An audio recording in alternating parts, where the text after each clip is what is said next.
George V, walking in the Philippines.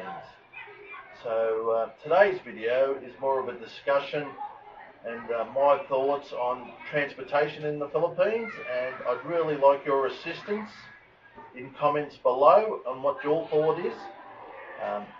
You see, most people in the Philippines travel around on motorbikes, and foreigners are no different. They will buy a motorbike. They're very convenient, quite easy to ride, and they're cost effective. So they're the positives. There's a lot of negatives to a motorbike or a scooter. One of the negatives is a lot of times you have to pull over when it's raining because it gets fairly heavy. You see it nearly every time it rains, people will be pulled off to the side of the road, or they're hiding under a roof or a tree somewhere. So that's a negative. Another negative is accidents.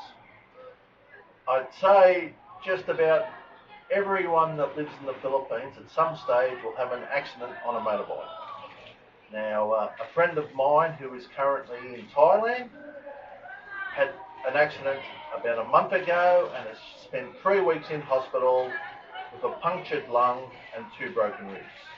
And that was because he come around a corner, bit of sand on the road, over he went. Next minute he's in hospital for 3 weeks. And he should be back in Canada, but he can't fly at the moment until he recovers and his lungs are good enough so he can fly. So that's a big negative as far as I'm concerned.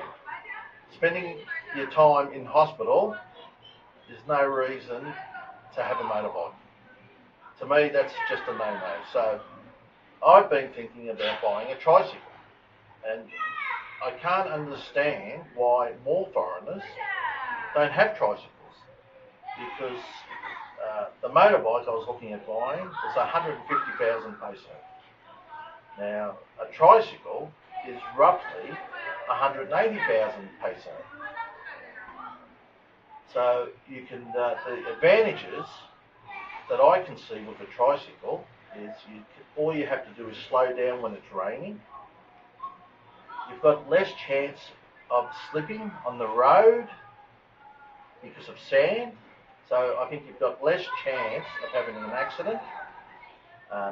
If you're living here, everyone does shopping. So you can put the shopping in the back, you can do a big shop, probably go once a month in the tricycle, or at least once every 2 weeks. So I can see the advantages of a tricycle, but because I've only seen 2 foreigners with a tricycle, I'm after your help to tell me what the negatives are. Because at the moment, I can't see any negatives about buying a tricycle. And on buying a tricycle, I'd like anyone that knows anything about tricycles to tell me or give me some idea on which type of tricycle I should buy. I know there's 2 or 3 different types. To me, they look the same, very similar, but anyone that's got a tricycle or had multiple tricycles can give me what they think is a better one for me to purchase. It'd be greatly appreciated. So that's what the video is about today. If you've got any comments, please drop them down below. It helped me greatly. So that's all it is today.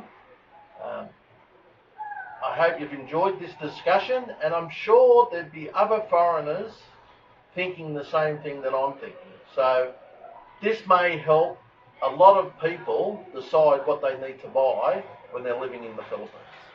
So yeah, it'd be great to hear from you. So George V signing off for today, and catch you on the next one. Bye for now.